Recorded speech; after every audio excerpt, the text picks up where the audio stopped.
بسم اللہ الرحمن الرحیم۔ ریجیم چین آپریشن کے دوسرے مرحلے میں ہمارے خطے اور خصوصاً خیبر پختونخوا اور زمشودا اضلاع کو ایک دفعہ پھر کسی کی جنگ میں ایندھن بنایا جائے گا۔ میں نے جیسے ہی ریجیم چین آپریشن ہوا میں نے آپ کو آگاہ بھی کیا اور آپ کو ان خطرات کے حوالے سے بتایا بھی۔ پھر آپ نے اگست کے مہینے میں دیکھا کہ ہمارے خطرات جو ہمیں خدشات تھے وہ حقیقت میں بدلے اور ملاکن ڈویژن کے لوگوں کو ہم نے امن کے لیے نکالا، انہوں نے اپنے امن کو خود یقینی بنایا۔ پھر اس کے بعد اور آپ کو یہ بھی پتا ہے کہ عمران خان کی حکومت اس لیے ہٹائی گئی تھی کہ انہوں نے ایبسولوٹلی ناٹ بولا تھا کہ ہم نے پاکستان کو اور اپنے لوگوں کو کسی کی جنگ میں ایندھن نہیں بنانا، اور پھر اس کے بعد یہی لوگ پاکستان کے اوپر مسلط کیے گئے جو ہمیشہ سے کسی گریٹر گیم پلان میں اپنے لوگوں کو ایندھن بناتے ہیں۔ اس کے حوالے سے آپ کو انٹیریئر منسٹر کے بیانات، وہ پریس ریلیز بھی آپ کے سامنے ہیں کہ جب ہم خدشات کا اظہار کر رہے تھے، جب ہم حالات کو حادثات بننے سے پہلے بتا رہے تھے، اس وقت انہوں نے FIR بھی درج کیے، غداری کے فتوے بھی لگائے، بغاوت کے مقدمے بھی قائم کیے اور انہوں نے اس کو جھوٹ اور پروپیگنڈا قرار دیا۔ آج وزیرستان اور لکی مروت میں حالات آپ کے سامنے ہیں اور ان کا جو اعلامیہ ہے وہ اس کی گواہی دیتے ہیں جو ہم نے آپ کو پہلے آگاہ کیا تھا۔ ہمارا پہلا سوال ہے کہ ان حالات کا ذمہ دار کون؟ یہاں پہ میں یہ بتانا چاہتا ہوں اور ضروری سمجھتا ہوں اپنے قوم کو بتانا کہ ارشد شریف شہید نے اپنی زندگی میں مجھے آگاہ کیا تھا، وارن کیا تھا کہ جس ایشو کو آپ نے اٹھایا ہے،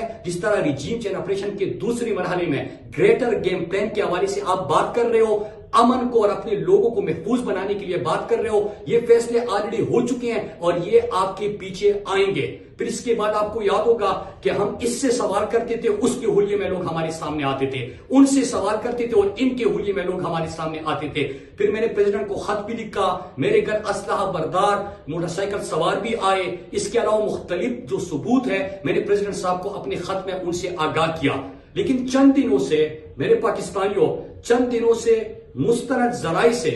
خبریں آ رہی ہے اور وہ کہہ رہے ہیں کہ سیریس لیول کے تھریٹس ہیں، وہ راستے سے ہٹانا چاہتے ہیں، ان کے ارادے ٹھیک نہیں ہیں اور اس لیے ٹھیک نہیں ہے میرے پاکستانیوں اور امن کے لیے آواز اٹھانے والوں کہ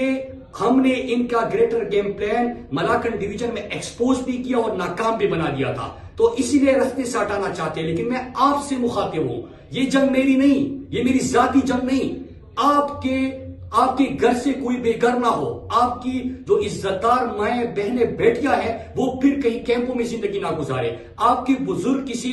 دوسرے کے گولی کا نشانہ نہ بنے، کسی اور کے گیم میں ہماری سیکیورٹی فورسز کے جوان شہید نہ ہو۔ یہ آپ کی جنگ ہے، آپ نے اس کے لیے آواز اٹھانا ہے، آپ نے امن کو یقینی بنانا ہے۔ جس طرح آپ حقیقی آزادی کے لیے پاکستان کے کڑے کہ ہم نے کسی کی غلامی نہیں کرنی، ہم نے ریجیم چین آپریشن نہیں ماننے، ہم نے کسی کی جنگ کا حصہ نہیں بننا، اسی طرح آپ نے اپنے امن کو یقینی بنانا ہے۔ چیزیں بالکل آپ کے سامنے واضح ہیں، وہ تمام ویڈیوز اور سیکوینس آف ایونٹس دیکھیے مئی جون کے بعد جو جولائی سے میں آپ سے بات کر رہا تھا وہ دیکھیے اور ان کی ارادے دیکھیے، آپ کے سامنے تمام گیم ایکسپوز ہو جائے گا۔ آپ نے بغاوت کے مقدمے کیے، آپ نے دہشت گردی کے مقدمے کیے، ہمارے امن کے لیے آواز اٹھانے پر آپ کچھ بھی کر لیں، ہم تو اپنی جدوجہد جاری رکھے ہوئے ہیں، ہم اپنی جدوجہد جاری